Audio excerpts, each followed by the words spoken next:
दरियापुर नामक सुंदर गांव एक छोटी सी नदी के किनारे पर बसा हुआ था। उस गांव में एक था आनंद प्रकाश और एक था रामधन। दोनों में गहरी मित्रता थी। दोनों ही बचपन के दोस्त थे। दोनों की माली हालत अच्छी नहीं थी। उन्होंने साथ में बहुत काम किए, लेकिन सफलता नहीं मिली। अच्छे काम की तलाश में कुछ दिन बीत गए। फिर एक दिन उनके किसी मित्र ने उन्हें जमीन खरीदने बेचने के काम की सलाह दी। वो बोला, जमीन के रेट दिन रात तरक्की कर रहे हैं। शहर में प्लॉट खरीदने को लेकर बहुत मारामारी है। गांव के लोग गांव छोड़कर शहर में आकर बस रहे हैं, इसलिए जमीन के रेट बहुत तेजी से बढ़ रहे हैं। मेरी बात मानो तो तुम यह काम शुरू कर दो, तुम्हें फायदा ही फायदा होगा। उनको अपने मित्र की यह सलाह बहुत पसंद आई और फिर वो वहां से घर की ओर चल पड़े। वे दोनों रामधन के घर आए तो आनंद प्रकाश ने रामधन से कहा, भाई, जमीन खरीदने बेचने का काम तो अच्छा है, लेकिन इस काम के लिए हमारे पास पैसे तो नहीं है। रामधन ने कहा, भाई, यही बात मेरे दिमाग में भी चल रही थी। हमारे पास इतना पैसा तो नहीं है, लेकिन मेरे दिमाग में एक विचार आया है। क्यों ना हम अपने अपने घरों को गिरवी रख दे। जब हम इस काम से पैसा कमा लेंगे तो अपना अपना घर भी छुड़ा लेंगे। रामधन की पत्नी भी खड़ी होकर उनकी सारी बातें सुन रही थी। रामधन और आनंद प्रकाश इस बात को लेकर सहमत हो गए। उसके बाद आनंद प्रकाश अपनी घर की ओर चल पड़ा। उसके जाने के बाद रामधन की पत्नी ने कहा, देखो जी, मकान गिरवी रखना कहाँ की समझदारी है। और फिर हमारे पास एक ही मकान है। अगर समय पर पैसा नहीं लौटा पाए तो हम घर से बेघर हो जाएंगे। रामधन ने अपनी पत्नी को समझाते हुए कहा, तुम क्यों चिंता करते हो? ऐसा कुछ भी नहीं होगा। घर भी हमारे पास रहेगा और समय पर कर्ज भी चुका दिया जाएगा। क्या तुझे मुझ पर भरोसा नहीं है? अगले दिन आनंद प्रकाश और रामधन एक बहुत बड़े सेठ के पास कर्ज लेने के लिए चले जाते हैं। आनंद प्रकाश सेठ जी से कहता है, सेठ जी, हमें 1 लाख रुपए की जरूरत है। हम महीने भर में आपकी यह रकम ब्याज समेत वापस लौटा देंगे। सेठ जी कहते हैं, वह सब तो ठीक है, लेकिन मैं कैसे यकीन करूं कि आप लोग 1 महीने में मेरा पैसा वापस लौटा दोगे, और वो भी ब्याज समेत। तभी रामधन कहता है, सेठ जी, हमारे पास हमारे घर के कागज है। अगर हम 1 महीने में आपके पैसे वापस नहीं लौटा पाए तो आप ये कागज रख लीजिए, पर हमें 1 लाख रुपए दे दीजिए। सेठ जी उन दोनों की बात का भरोसा करके घर के कागज अपने पास रख लेता है और उन्हें 1 लाख रुपए दे देता है। सेठ जी से पैसे लेकर दोनों घर की ओर निकल पड़ते हैं। अगले दिन से ही उन्होंने प्रॉपर्टी खरीदने बेचने का काम शुरू कर दिया। दोनों शहर से सटे हुए बागों, खेतों की जमीन सस्ते दामों पर खरीदकर उनके प्लॉट काटकर ग्राहकों को ऊंची कीमत पर बेचने लगे। इससे उन्हें अच्छी आमदनी होने लगी।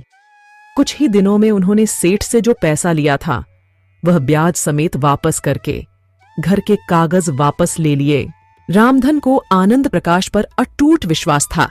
प्रॉपर्टी खरीदने बेचने से संबंधित सभी रकम आनंद प्रकाश अपने घर पर एक मजबूत लॉकर में रखता था। रामधन भी अपने पास नकद रुपये न रखकर आनंद प्रकाश को रखने को दे देता था।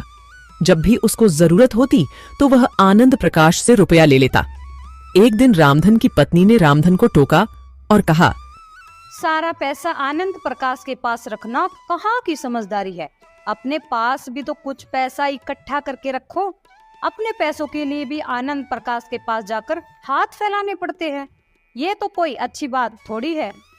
लेकिन उल्टा रामधन अपनी पत्नी को समझाता और कहता, तुम्हें किस चीज की कमी है? जब भी जितने भी पैसों की जरूरत होती है वह मैं आनंद प्रकाश से ले आता हूँ। मैं बैंक में ज्यादा पैसे नहीं रख सकता। बैंक में पैसे रखूंगा तो उस पर टैक्स देना पड़ेगा। जब हमारे सब काम अच्छे से चल रहे हैं तो दिक्कत क्या है? पैसे उसके पास रहे या मेरे पास, बात तो एक ही है। तुम बेकार में डरती हो। मेरा मित्र धोखेबाज नहीं है। तुम पैसों की ओर से निश्चिंत रहो। रामधन की पत्नी ने चिंता व्यक्त करते हुए कहा, वह तो सब ठीक है, लेकिन तुम्हारे दोस्त ने अभी कुछ दिन पहले ही अपना आलीशान 2 मंजिली घर बनवाया है। और तो और वह अपने बच्चों को भी MBBS जैसे बड़े बड़े कोर्स करवा रहा है, लेकिन तुम हमारे बारे में कुछ नहीं सोचते। यह तो गलत बात है आपकी। आनंद प्रकाश यह सब इसी बिजनेस के पैसे से ही तो कर रहा है। आपके लाभ के रुपए भी वो अपने काम में ले रहा है। मैं चाहती हूँ कि तुम अपने प्रॉफिट का हिस्सा अपने पास मतलब घर पर रखो। कल को आनंद प्रकाश की नीयत में खोट आ गया तो क्या होगा? आज तक कभी ऐसा हुआ है कि तुम्हें पैसों की वजह से दिक्कत उठानी पड़ी हो? नहीं ना। आधी रात को भी वह हमारे लिए तन मन धन से खड़ा है। अरे भाग्यवान, तुम इस बारे में ज्यादा मत सोचो। मैं बहुत जल्द मौका देखकर आनंद प्रकाश से अपने लाभ के सारे पैसे मांग लूंगा। अब ठीक है? यह कहकर रामधन ने बात खत्म की। अब आनंद प्रकाश और रामधन की नजर शहर से सटे आमों के एक बाग को खरीदकर प्लॉटिंग करने की थी। इसके लिए 3 करोड़ रुपयों की जरूरत थी। 3 करोड़ रुपयों को जुटाने के लिए उन्होंने अपने दोस्तों, रिश्तेदारों व परिचितों को भी अपने साथ प्रॉपर्टी में रुपया लगाने को उकसाया। उन्हें ब्याज के रूप में एक मोटी रकम देने का ऑफर दिया। देखो भाई सुरेश, अपना कुल मिलाकर बहुत अच्छा चल रहा है, इसलिए मैंने आपके बारे में भी कुछ अच्छा ही सोचा है। आप मुझे 1 लाख रुपए दो। इसके बदले मैं तुम्हें 1 साल में 30% ब्याज के साथ 1,30,000 रुपए दूंगा। रामधन भाई, मैं कल ही आपके घर 1 लाख रुपए लेकर आता हूँ। लेकिन भाई, एक बात का ख्याल रखना, ये रुपए मेरी जिंदगी भर की कमाई है, पर मुझे आप पर अपने से भी ज्यादा भरोसा है। आप जो भी करोगे अच्छा ही करोगे। देखते देखते उन दोनों के पास 2 करोड़ रुपए इकट्ठा हो गए। यह सभी रुपया आनंद प्रकाश की तिजोरी में रखे हुए थे। इन 2 करोड़ रुपए में से लगभग 80 लाख रुपया रामधन ने अपने रिश्तेदारों और दोस्तों से लेकर आनंद प्रकाश को दिए थे। वे बाग खरीदने के लिए 3 करोड़ रुपए इकट्ठा होने का इंतजार कर रहे थे। इसी दौरान एक रात आनंद प्रकाश को अचानक दिल का दौरा पड़ गया। उनकी चीख निकल ना पाई और सोते सोते रात में ही खत्म हो गए। तसल्ली के लिए उनके परिजन उन्हें डॉक्टर के पास लेकर गए। डॉक्टर ने बताया, देखिए, आनंद प्रकाश एक शुगर के मरीज थे। शुगर वाले मरीजों को अचानक ही सही सलामत हालत में कभी भी अटैक पड़ जाता है। इस अटैक के लक्षण नजर नहीं आते। जब तक व्यक्ति कुछ समझ पाता है, प्राण पखेरु हो जाते हैं। आनंद प्रकाश के साथ भी यही हुआ। इसलिए शुगर के मरीजों का शुगर कंट्रोल रखना बहुत जरूरी है। आनंद प्रकाश के बेटे सूरज ने फोन करके रामधन को आनंद प्रकाश की मौत की खबर दी। हेलो अंकल जी, मैं सूरज बोल रहा हूँ। हाँ सूरज, बोलो बेटा, कैसे हो? अंकल जी, वो पिताजी अब इस दुनिया में नहीं रहे। क्या? कब? ये कैसे हुआ बेटा? अंकल जी, पिताजी रात को सोए थे, लेकिन सुबह उनकी आंख नहीं खुली। हम सब उन्हें डॉक्टर के पास भी लेकर गए, लेकिन डॉक्टर ने बताया कि उनकी मौत दिल का दौरा पड़ने से हुई है। यह सुनकर रामधन के पैरों के नीचे से जमीन निकल गई। उन्हें तुरंत उन रुपयों का ध्यान आया जो उन्होंने अपने दोस्तों, रिश्तेदारों से निवेश के लिए उधार लिए थे तथा वे रुपए आनंद प्रकाश के पास उनकी तिजोरी में रखवा दिए थे। वे सोचने लगे, अगर आनंद प्रकाश के बच्चे बेईमान हो गए, उन्होंने वो पैसे ना दिए तो क्या होगा? मैं तो सड़क पर आ जाऊंगा। अपना घर जमीन बेचकर भी मैं इतना पैसा नहीं जुटा सकूंगा। जब आनंद प्रकाश का अंतिम संस्कार हो गया, तब उन्होंने आनंद प्रकाश के बेटे सूरज से पैसों के बारे में बात की। बेटा, तुम्हारे पिताजी ने और मैंने लोगों से ब्याज पर लेकर पैसे इकट्ठे किए थे और वो हमने तुम्हारे घर पर एक तिजोरी में रखवा दिए थे। सूरज ने उन्हें आश्वासन देते हुए कहा, अंकल जी, मुझे इस बारे में पता है। पिताजी ने मुझे इस बारे में बताया था कि आप दोनों एक बाग खरीदकर उसकी प्लॉटिंग करके बेचना चाहते हो। मैं घर जाकर उनकी तिजोरी चेक करता हूँ और फिर आपको बुलाकर वे रुपए दे दूंगा। आप परेशान ना होइए। ये सुनकर रामधन की जान में जान आ गई। 2 दिन बाद सूरज ने फोन करके रामधन को बताया, अंकल जी, मैंने पिताजी की तिजोरी खोलकर देखी थी, लेकिन उसमें पैसे नहीं मिले। पता नहीं पिताजी ने वो पैसे कहाँ रख दिए, किसको दे दिए। मैं नहीं जानता कि आखिर पैसे किधर गए। यह राज तो उनके साथ ही चला गया। जैसे ही पैसों के बारे में मुझे कोई जानकारी मिलेगी, मैं आपको फोन करके बता दूंगा। रामधन समझ गए कि सूरज की नीयत में खोट आ गया है, इसलिए वह रुपए ना लौटाने के लिए बहाने बना रहा है। उन्हें रह रहकर अपनी पत्नी की नसीहत याद आ रही थी। वे सोच रहे थे, काश मैंने अपनी पत्नी की बातों पर अमल करके अपने प्रॉफिट के पैसों को अपने पास रखा होता तो कितना अच्छा होता। उनका आज तक का सारा प्रॉफिट, जो लगभग 70 लाख रुपए था, वह तो डूब ही गया था। साथ ही साथ अपने रिश्तेदारों और दोस्तों से निवेश के लिए लगभग 80 लाख की जो रकम उन्होंने ली थी, वह भी डूब गई। अपना नुकसान तो वे सह लेते, लेकिन अब वो अपने रिश्तेदारों से कैसे नजर मिला पाएगा? इस बात ने उन्हें अंदर तक झकझोर दिया। वे बुरी तरह टूट गए। उन्होंने घर से बाहर निकलना बंद कर दिया, खुद को घर में कैद रखने लगे। उसकी पत्नी ने उन्हें खूब समझाने की कोशिश की। देखो जी, आप अपना ख्याल रखो, जो हो गया सो हो गया। अब आप अपने शरीर का क्यों नाश कर रही हो? चिंता करने से कुछ नहीं होगा। लेकिन न चाहते हुए भी उनका ध्यान बार बार आनंद प्रकाश और निवेश हेतु लिए गए उधार के रुपयों पर रह जाता।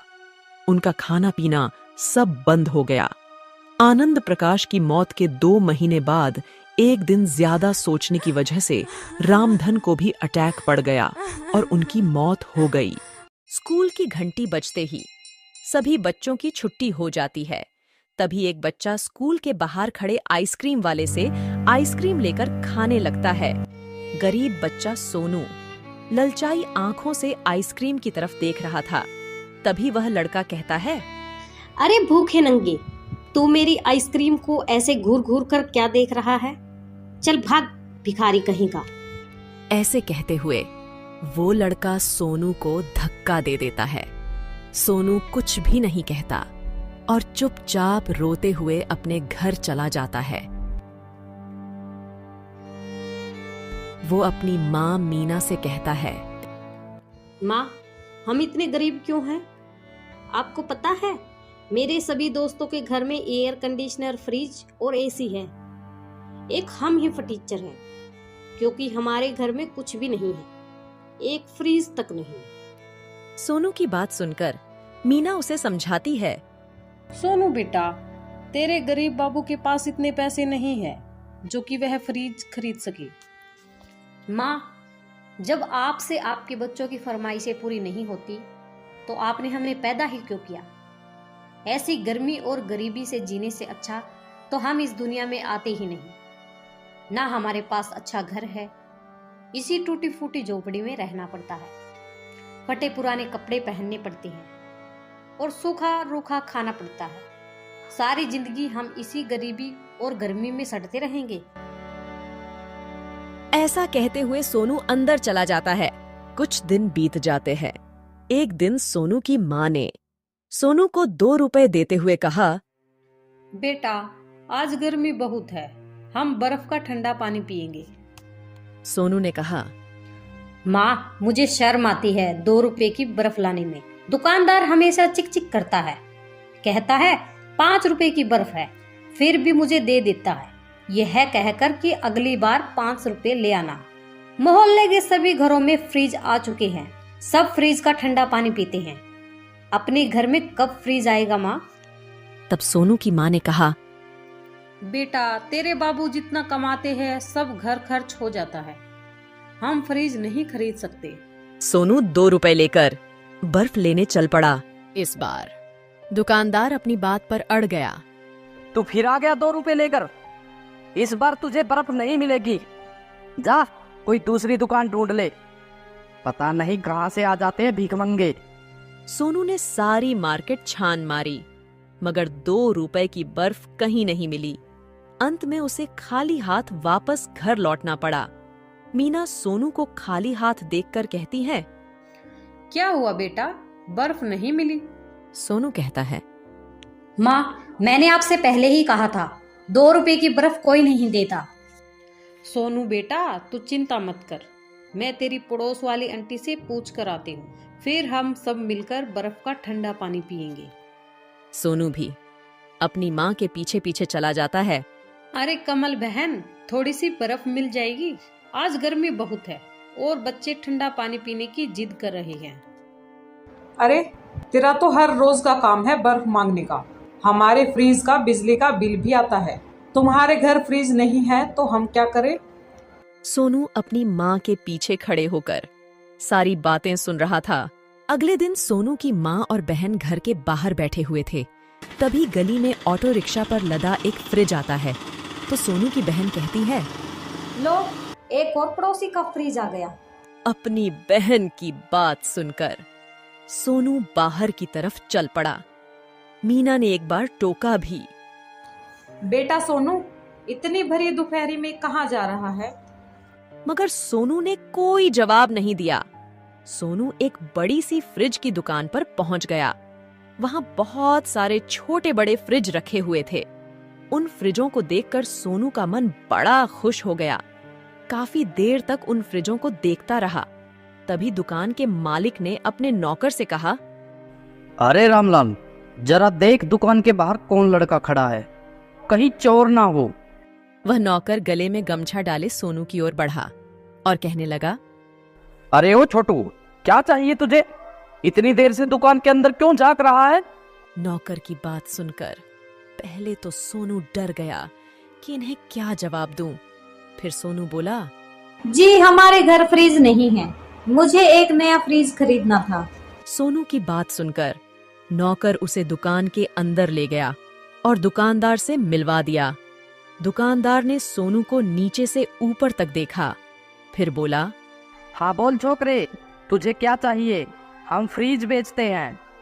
सोनू ने कहा, अंकल मेरे पास पैसे नहीं हैं, मगर मुझे एक फ्रिज खरीदना था। दुकानदार ने एक फ्रिज की तरफ इशारा करते हुए कहा, यह लाल रंग का फ्रिज, इसकी कीमत 3,500 रुपए है। तुम्हारी जेब में कितने पैसे हैं? दुकानदार की बात सुनकर सोनू ने कहा, अभी तो इतने पैसे नहीं हैं, लेकिन मैं इंतजाम कर लूंगा। क्या आप मुझे नौकरी पर रख सकते हो?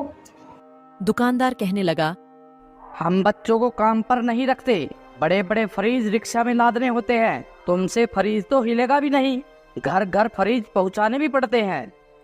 सोनू ने कहा, जी मैं सब काम कर लूंगा, आपको शिकायत का मौका नहीं दूंगा। मुझे एक फ्रिज खरीदना है, इसके लिए मैं सब कुछ करने के लिए तैयार हूँ। दुकानदार कहने लगा, बेटा मैं तुम्हें नौकरी पर नहीं रख सकता, बात समझा करो, तुम अभी बहुत छोटे हो। सोनू 2 घंटे तक दुकान के बाहर खड़ा रहा। फिर अचानक दुकानदार बोला, बेटा क्या नाम है तुम्हारा? जी मेरा नाम सोनू है, मैं 7वीं कक्षा में पढ़ता हूँ। ठीक है, मैं तुम्हें नौकरी पर रखता हूँ। मैं चाहता हूँ तुम्हारी पढ़ाई भी ना रुके। तुम रोज सुबह 7 बजे मेरी दुकान पर आओगे, 2 घंटे काम करोगे, उसके बाद तुम स्कूल चले जाना। दोपहर के 2 बजे छुट्टी होने के बाद तुम सीधे दुकान पर आओगे, 2 घंटे काम करोगे, फिर घर चले जाना। यही रोज का नियम रहेगा। दुकानदार से नौकरी की बात करके सोनू खुशी खुशी घर लौट आया। सोनू को काम करते करते 1 महीना बीत जाता है। एक दिन सोनू की माँ ने सोनू से कहा, सोनू, शाम के 5 बज चुके हैं। मैं देख रही हूँ तू रोज स्कूल से लेट आता है। स्कूल की छुट्टी तो 2 बजे हो जाती है, फिर तू 3 घंटे कहाँ गायब रहता है और सुबह भी घर से 2 घंटे पहले ही चला जाता है। कहीं आवारा लड़कों के साथ तो नहीं घूमने लगा? सोनू की खामोशी देखकर बहन भी बोल पड़ी, पहले तो सोनू घर में ही रहता था, अब 1 महीने से बाहर ही घूमता रहता है। इतने में सोनू का पिता भी काम करके घर आ जाता है। वो सोनू की माँ से कहता है, अरे क्या हुआ भाई, मेरे पीछे से क्या बातें हो रही है, मुझे भी तो पता चले। मीना कहती है, देखो ना, सोनू हर रोज सुबह घर से जल्दी चला जाता है और शाम को भी लेट आता है। पता नहीं ये इतना टाइम कहाँ घूमता रहता है। सोनू के पिता गोपाल जी कहते हैं, क्यों बे सोनू के बच्चे, बता, इतनी देर तक तू घर से बाहर क्या करता है? कहीं आवारा दोस्तों के साथ तो नहीं घूमने लगा तू? सोनू कुछ नहीं बोलता और चुपचाप खड़े होकर अपने पिता की बातें सुनता रहा। सोनू की खामोशी देखकर गोपाल जी कहते हैं, लगता है इसे कमरे में कैद करके रखना पड़ेगा, तभी ये सुधरेगा। अगली सुबह सोनू की आंख खुली तो उसने देखा कि दरवाजा बाहर से बंद है। सोनू के घर दीवार पर एक छोटी खिड़की थी जो पड़ोसी की छत की तरफ लगी थी। सोनू एक स्टूल की मदद से खिड़की पर चढ़ा और पड़ोसी की छत पर कूद गया और दबे पांव आहिस्ता आहिस्ता बाहर गली में आ गया। मौका अच्छा था, किसी ने देखा नहीं। फिर रोज की तरह 5 बजे घर वापस लौट आया तो मीना दूसरी पड़ोसन से बातें कर रही थी। वो सोनू को देखते ही बोली, सुबह मैंने जब ताला खोला तो तू कमरे में नहीं था, अब आ रहा है मौज मस्ती करके। आज मैं तेरी चमड़ी उधेड़ूंगी। मीना सोनू को कमरे में ले गई और सोनू की बहन ने उसके दोनों हाथ पैर बांध दिए। तभी मीना ने कहा, सोनू तू सच सच बता, हर रोज कहाँ जाता है? अपनी माँ की बातों का सोनू ने कोई जवाब नहीं दिया। तभी सोनू के पिताजी ने एक मोटे डंडे से सोनू को खूब मारा। पड़ोसियों ने आकर सोनू को बचाया। अरे ओ गोपाल, बच्चे की जान लेगा क्या? गोपाल जी बोले, आप लोग नहीं जानते, सोनू घर से बाहर घूमने लगा है। आज इसकी दोनों टांगे तोड़ दूंगा ताकि ये भाग ना सके। तभी गली में एक व्यक्ति आया और बोला, सोनू का घर यही है क्या? सोनू के पिताजी ने देखा तो एक रिक्शे वाला अपने रिक्शे पर एक लाल रंग का फ्रिज रखे हुए है। तब सोनू के पिताजी ने मीना से कहा, लगता है किसी पड़ोसी ने नया फ्रिज मंगाया है, पर ये सोनू को क्यों बुला रहा है? मीना ने कहा, जाओ गली में पता करके आओ आखिर बात क्या है और फ्रीज का पता लगाओ किस पड़ोसन ने मंगवाया है। सोनू की बहन ने जवाब दिया, काले राम की किराने की दुकान खूब चलती है, उसी ने मंगवाया होगा। रिक्शे वाले ने जब तक फ्रिज सोनू के घर की देहरी पर रख दिया तब मीना बड़बड़ाती हुई बोली, अरे रिक्शा वाले भैया, किसी और का फ्रिज हमारी देहरी पर क्यों रखते हो? उठाओ इसे, जिसका है वहीं ले जाओ। तब रिक्शे वाले ने कहा, मेरे पास एक रसीद है, इसमें इसी घर का पता लिखा हुआ है और नाम गोपाल लिखा है। सोनू के पिताजी बोले, हैं? गोपाल तो मेरा नाम है, पता भी हमारे घर का लिखा हुआ है, मगर हमने तो कोई फ्रिज नहीं मंगाया, शायद तुमसे कोई भूल हो गई होगी। इतने में फ्रिज की दुकान का मालिक आ गया। उसने कहा, सोनू ने पेमेंट कर दी है, यह फ्रिज अब आप लोगों का है। सोनू 1 महीने से हमारी दुकान में नौकरी कर रहा था। सोनू ने ही मुझसे कहा था कि घर में मेरी नौकरी का जिक्र किसी से मत करना, वरना मेरी माँ को दुख होगा और माँ मुझे नौकरी नहीं करने देगी। सोनू ने यह भी कहा था, जब फ्रिज के रुपए इकट्ठे हो जाए तब फ्रिज की रसीद मेरे पिताजी के नाम पर काटना। घर में पिता के होते हुए मैं रसीद में अपना नाम कैसे लिखवा सकता हूँ? मैं भी मोहल्ले वालों को बताना चाहता हूँ कि हमारे पिताजी ने हमारे लिए नया फ्रिज खरीदा है। गली में भीड़ इकट्ठी हो चुकी थी। सोनू ने कहा, पिताजी, मैं आज के बाद बिना बताए कोई काम नहीं करूँगा। सोनू की बात सुनकर उसके पिताजी और उसकी माँ के आंसू थम नहीं रहे थे।